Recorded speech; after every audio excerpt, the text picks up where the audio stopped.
ذمہ داران ہیں ان کے غیر ذمہ دارانہ جو بیانات ہیں وہ خطے کو کشیدگی کی طرف لے کے جا رہے ہیں. اور میں سمجھتا ہوں کہ ہماری فورسز تو آلریڈی الرٹ ہوتی ہیں ہمیشہ, ہمارے لوگوں کو بھی الرٹ رہنے کی ضرورت ہے, کیونکہ ہمارا مقابلہ ایک ایسے مکار دشمن سے ہے کہ جو ہمیشہ رات کی تاریکی میں وار کرتا ہے, دن کے اجالے میں وہ ہمارا مقابلہ نہیں کر سکتا, کیونکہ وہ اس سے قبل بھی ایک دفعہ آیا تھا کہ وہ انہوں نے اعلان کیا تھا کہ وہ صبح کا ناشتہ لاہور کے جم خانے میں کریں گے, تو پھر ٹینکوں کی جو ہے نا ٹینکوں کی اور لاشوں کی ایک بڑی تعداد چھوڑ کے بھاگے, اور پھر دوسری دفعہ انہوں نے مئی میں جو پاکستان کے اوپر رات کی تاریکی میں اٹیک کرنے کی کوشش کی, تو جب صبح اٹھ کے دیکھا تو اس کے 30 سے زائد جو ایئر بیسز ہیں وہ تباہ ہو چکے تھے. تو انڈیا حماقت کر سکتا ہے کیونکہ ان کے پاس دماغ نہیں. علامہ صاحب مجھے یہ بتائیں کہ پاکستان اور سعودی عرب کا جو ایگریمنٹ ہوا ڈیفینس ایشو پہ, کیا فائنینشلی طور پہ, معاشی طور پہ پاکستان کو, چونکہ پاکستان اس وقت بہت زیادہ مقروض ہے عالمی دنیا کا, اس میں بھی سعودی عرب جو ہے وہ پاکستان کا کچھ خیال کرے گا, یا صرف جو ہے وہ دفاعی لحاظ سے ہی ایک دوسرے کو سپورٹ کیا جائے گا؟ رضا صاحب, جہاں تک قرضے کی بات ہے تو پاکستان کا قرضہ 237 ارب ڈالر ہے میرے حال میں کل ملا کے, اس سے بھی بلکہ کچھ زیادہ ہے, میں 500 کر لیں. آپ کا جو امریکہ ہے نا اس کے اوپر اس وقت 3700 کچھ ارب ڈالر قرضہ ہے. تو پاکستان کا جو قرضہ ہے بڑا مائنر سا قرضہ ہے, اس کو آپ اس لیول پہ جا کے اتنا بڑا قرضہ نہیں سمجھ سکتے. لیکن میں ذاتی طور پہ یہ سمجھتا ہوں کہ رضا صاحب, یہ سعودی عرب اور پاکستان کے درمیان جو معاہدہ ہوا ہے, پاکستان نے جو قریب مستقبل بعید میں جو معاہدے کے معاملات کے بہت ساری جگہوں پہ ہمیں اسلحہ نہیں ملا تھا, سعودی عرب کے پاس دنیا کا جدید ترین, ایک بات ذہن میں رکھیں کہ سعودی عرب کے پاس دنیا کا جدید ترین اسلحہ موجود ہے, اس کے پاس امریکن ایئر کرافٹ موجود ہیں, اس کے پاس جو جنگی جیٹ ہیں وہ دنیا کے جدید ترین جنگی جیٹ ہیں جو آج تک ہمارے پاس نہیں تھے. تو کل اگر کچھ ایسا معاملات بنتے ہیں تو ہم ان کے جو ریسورسز ہیں تو ان کو استعمال کر سکتے ہیں, اور ہمیں پھر ہم پاکستان کے اندر اب انڈسٹریز لگا سکتے ہیں. جیسے ہم نے چائنا کے ساتھ مل کے J-17 تھنڈر پاکستان کے اندر بنائے تھے, تو اب مجھے لگتا ہے کہ ہم سعودی عرب کے ساتھ مل کے پاکستان کے اندر ایسی کچھ انڈسٹریز وغیرہ بھی لگیں گی جس میں ہم اپنا اب اسلحہ تیار کریں گے, اپنی چیزیں بنائیں گے. تو یقینی طور پہ اب جو عرب ممالک ہیں, میں سمجھتا ہوں کہ وہ پاکستان کی جڑوں کو مضبوط کرنے کے لیے اپنا کردار ادا کریں گے. قرضہ اترے نہ اترے, پاکستان معاشی طور پہ بھی مضبوط ہوگا, اور فزیکلی بھی جو ہے نا بڑا مضبوط ملک بن کے سامنے. یہ بتائیں کہ انڈیا نے جو ہے اکتوبر میں پاکستان اور آزاد کشمیر کی جتنے بھی سرحدیں ہیں یہاں پہ ڈرون مشقیں کرنے کا اعلان کیا ہے. یہ ڈرون مشقیں کرنے جا رہا ہے یا ان کی آڑ میں کچھ اور اس کی پلاننگ ہے؟ رضا صاحب, بڑا زبردست چیز آپ نے آج پروڈیوس کی ہے. میں بھی سوچ رہا تھا کہ اس کے اوپر ہمارے جو نیشنل اور انٹرنیشنل میڈیا پہ ہمارے تجزیہ نگار بیٹھے ہوئے ہیں یا ہمارے بڑے بڑے لوگ بیٹھے ہوئے ہیں, وہ پتہ نہیں کیوں نہیں بات کر رہے, اور ان کو کرنی چاہیے. ہندوستان نے یہ بنیادی طور پہ ڈائریکٹلی پاکستان کو تھریٹ کرنے کی کوشش کی ہے, اور یہ آپ بظاہر جو ہندوستان نے اناؤنس کیا ہے کہ ہم ڈرون مشقیں کریں گے, تو یہ ڈرون مشقیں نہیں ہیں, بلکہ ان کی آڑ میں ہندوستان اکتوبر کے مہینے میں ذاتی طور پہ سمجھتا ہوں کہ کوئی مس ایڈونچر کرنے کی تیاری کر رہا ہے, کوشش کر رہا ہے. اور یہی وجہ ہے کہ اس کا جو سابق سیکرٹری خارجہ ہے اس نے بھی اس طرح کا بیان دیا ہے, اس کا جو وزیر دفاع ہے اس نے بھی اس طرح کا بیان دیا, اور ہندوستان کے اوپر اس وقت بہت انٹرنیشنلی بہت پریشر ہے, اور ہندوستان کے اندر ہندوستان کی جو گورنمنٹ ہے اس کے اوپر ان کے مقامی لوگوں کا بہت زیادہ پریشر ہے, اور وہ اس پریشر کو اتارنے کے لیے کچھ نہ کچھ غلط کی راہ پہ جا رہے ہیں. اور ایک یہ جو ڈرون مشقیں, میں نہیں سمجھتا کہ یہ کوئی مشقیں ہونے جا رہی ہیں, تو اس کے لیے ہماری قوم کو تیار رہنا چاہیے. آزاد کشمیر کے حوالے سے ہندوستان نے جو بیانات دیے ہیں, میں سمجھتا ہوں کہ آپ کا جو آزاد کشمیر کی لائن آف کنٹرول ہے یہ غیر محفوظ ہے, اور ہندوستان کے مس ایپ کے لیے یا ہندوستان کی کسی بھی حرکت کے لیے ہمیں پہلے کی طرح تیار رہنا ہوگا. اور اگر ہم تیار نہ ہوئے, کیونکہ اب کی بار ایک بات ذہن میں رکھنا ہے آپ نے کہ یہ جو ڈرون مشقیں یہ ہندوستان اکیلا نہیں کر رہا, یہ اسرائیل کے ساتھ یہ اسرائیل کے ساتھ مل کے کر رہا ہے. تو اس دفعہ جو ہمارا ڈائریکٹ مقابلہ ہوگا, کیونکہ اسرائیل یہ کیونکہ ہم نے جو ایران جنگ میں کھل کے اسرائیل کی نہ صرف مخالفت کی بلکہ ہم نے ایران کی مدد کی, اور اس کے علاوہ جو قطر کے اوپر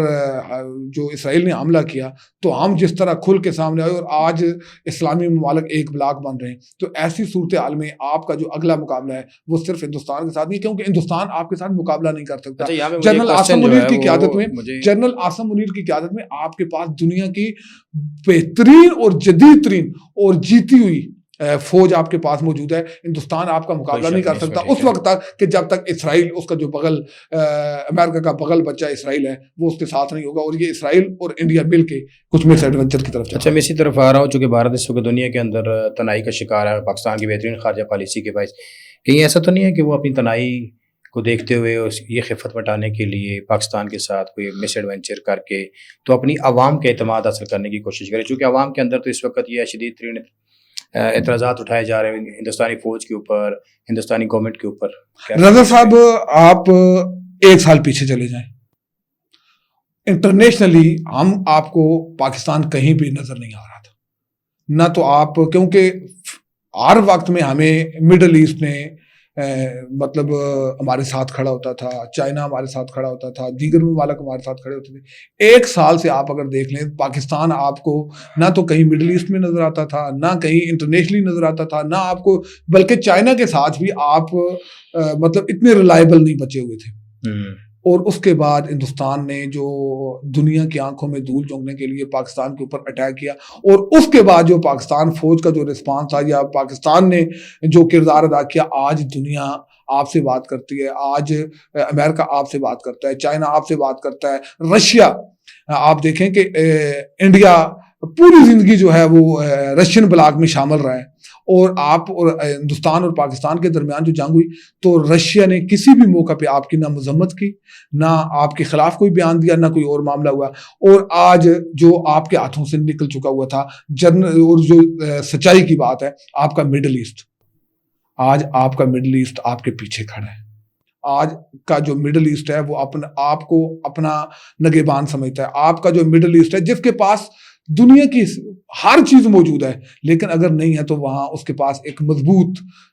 منظم فوج نہیں ہے، اور ایک مستحکم مضبوط اور ایٹمی پاکستان جو ہے وہ اس وقت نہ صرف مسلم ممالک بلکہ دنیا کی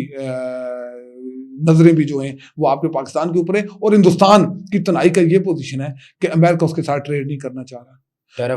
چائنا کے پاس جا کے وہ ہاتھ ملا کے دنیا کو پیغام دینا چاہتا تھا، اگلے دن ٹرمپ نے ایک اور کارڈ کھیل دیا۔ رشیا کے پاس گیا تو رشیا نے بھی، کیونکہ رشیا کے لیے بھی ہندوستان اب قابل اعتماد اس لیے نہیں ہے کہ جب مشکل وقت تھا، ہندوستان نے جو تیل خریدا نا، وہ رضا صاحب جس کے بارے میں ٹرمپ کہتا ہے کہ یہ روس کی مدد ہے، انڈیا نے اپنے پیرامیٹر کے اوپر، اپنی شرائط کے اوپر وہ تیل لیا اور بلیک میل کیا رشیا کو۔ تو آج رشیا کے ساتھ صرف اسرائیل کھڑا ہے، وہ بھی آپ کی دشمنی میں کھڑا ہے، ہندوستان کی محبت میں نہیں کھڑا۔ تو ایسی صورتحال میں ہندوستان سے آپ کچھ بھی توقع بھی کر سکتے ہیں اور کچھ بھی اس کے بارے میں سوچ سکتے ہیں کہ ہندوستان اپنی تنہائی کو ختم کرنے کے لیے اور اس کو اندرونی طور پہ اس وقت شدید ترین مزاحمت کا سامنا ہے۔ کئی ریاستیں ایسی ہیں ہندوستان کے اندر جن میں شورشیں برپا ہیں، اور ہندوستان کی کئی ریاستیں ایسی ہیں کہ جو اگلے 1 مہینے 2 مہینے 3 مہینے میں جو ہے وہ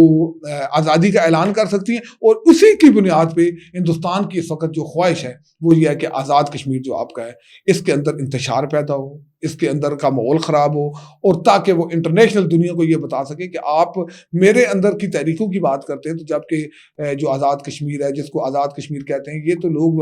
وہاں جو پاکستان ہے اس کے ساتھ رہنا نہیں چاہتے، اس کو تو پسند نہیں کرتے، اس سے آزادی چاہتے ہیں، جبکہ ایسی بات نہیں ہے۔ آزاد کشمیر کے اندر تو اس کا میڈیا جھوٹا پروپیگنڈا کر رہا ہے، تو یہ پاکستان کو بدنام کرنے کی ہندوستان کی ایک سازش ہے۔ میں سمجھتا ہوں کہ ہم کشمیریوں کو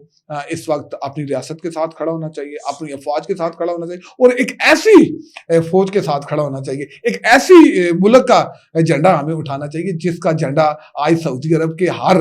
گھر کے اوپر لہرا رہا ہے، جس کا سعودی عرب کے لوگ، مڈل ایسٹ کے لوگ، عرب لوگ جو ہے وہ اس جھنڈے کو اٹھانا اپنے لیے فخر محسوس کرتے ہیں۔ وہ جھنڈا تو ویسے بھی ہماری شان ہے، وہ سبز لالی پرچم، یہ تو امت مسلمہ کا جھنڈا بنتا جا رہا ہے، اور میری دعا ہے اللہ تعالیٰ سے کہ اللہ تعالیٰ وہ دن ہماری زندگی میں لائے کہ جب پوری دنیا کے جو مسلم ممالک ہیں وہ پاکستان کے پیچھے کھڑے ہوں، اور ہم فرنٹ پہ کھڑے ہو کے یہ کہیں کہ میں بھی پاکستان ہوں، تو بھی پاکستان ہے، یہ پوری دنیا انشاءاللہ پاکستان ہے، اور پاکستان انشاءاللہ امت مسلمہ کا نہ صرف کمانڈر بنے گا بلکہ انشاءاللہ اللہ تعالیٰ اس کے ہاتھوں بیت المقدس اور مسجد اقصی کو بھی انشاءاللہ علامہ صاحب بہت بہت شکریہ. ناظرین ہمارے پروگرام کا وقت ختم ہوا چاہتا ہے، دیجیے اجازت، اللہ نگہبان.